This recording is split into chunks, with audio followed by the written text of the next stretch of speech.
हमारे कुछ पत्रकार साथी और कुछ विरोधी पार्टी के लोग ये कह रहे हैं कि मुख्यमंत्री जी की तरफ से ट्वीट नहीं आया। तो उन्होंने कहा हम तो आपको खुद भेजे थे वहाँ, मैं खुद अमित शाह जी आए थे यहाँ, तो 2 तारीख को मैं खुद उनसे कहा था कि ओम प्रकाश राजभर को लीजिए, नहीं तो हम लोग कई सीटें इधर जो है डिस्टर्ब होंगी, उनको चाहे जैसे लीजिए। अगर कोई कुछ कहता भी है विरोध करता है उनका, तो उनसे कहिए कि आपको पता नहीं उनके विषय में। ओम प्रकाश राजभर, जिनके बारे में कहा जाता है कि वो शून्य है जो अगर किसी के आगे लग जाए तो उसकी संख्या बढ़ा देते हैं। ओम प्रकाश राजभर अब एनडीए में शामिल हो चुके हैं। दरअसल 2019 के लोकसभा चुनाव से ऐन पहले उत्तर प्रदेश के मुख्यमंत्री योगी आदित्यनाथ के खिलाफ मोर्चा खोलकर बीजेपी गठबंधन से नाता तोड़ने वाले सुहेलदेव भारतीय समाज पार्टी के अध्यक्ष ओम प्रकाश राजभर एक बार फिर से एनडीए में यानी कि भाजपा के नेतृत्व वाली एनडीए में शामिल हो गए हैं। सियासी गलियारों में ऐसे खूब चर्चा रहती है कि राजभर और सीएम योगी में 36 का आंकड़ा रहता है, यानी कि दोनों के बीच के रिश्ते बड़े अच्छे नहीं रहते। वहीं राजभर ने बताया इस मुद्दे पर उनकी सीएम योगी से क्या कुछ बातचीत हुई। मीडिया से बात करते हुए राजभर ने यह भी बताया कि उन्होंने पत्रकारों की कौन सी बात सीएम योगी को बताई। सुनिए आप भी। हमारे कुछ पत्रकार साथी और कुछ विरोधी पार्टी के लोग ये कह रहे हैं कि मुख्यमंत्री जी की तरफ से ट्वीट नहीं आया।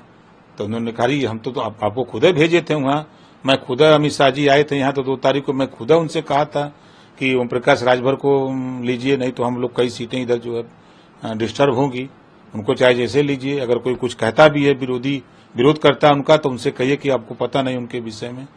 तो ये बात आपने नहीं बताया हमके, नहीं हम ये बात तो बोल ही चुके हैं, लोगों का जो कहना है।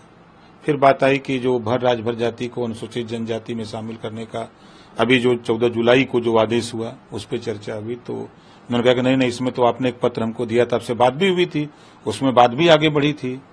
तो जो नया आदेश है उसको संजय प्रसाद को दे दीजिएगा या अवनीश अवस्थी जी को, जिसको आप उचित समझें, लेकिन संजय प्रसाद जी को दे दीजिएगा और हम लोग इसको प्रस्ताव बना करके दिल्ली भेजते हैं।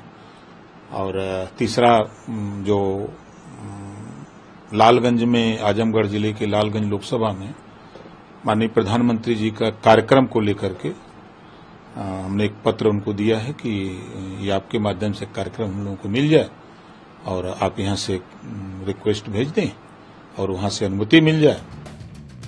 गौरतलब है कि सुबह सपा ने उत्तर प्रदेश विधानसभा चुनाव 2017 भाजपा गठबंधन के साथ लड़ा था और 4 सीटें भी जीती थी।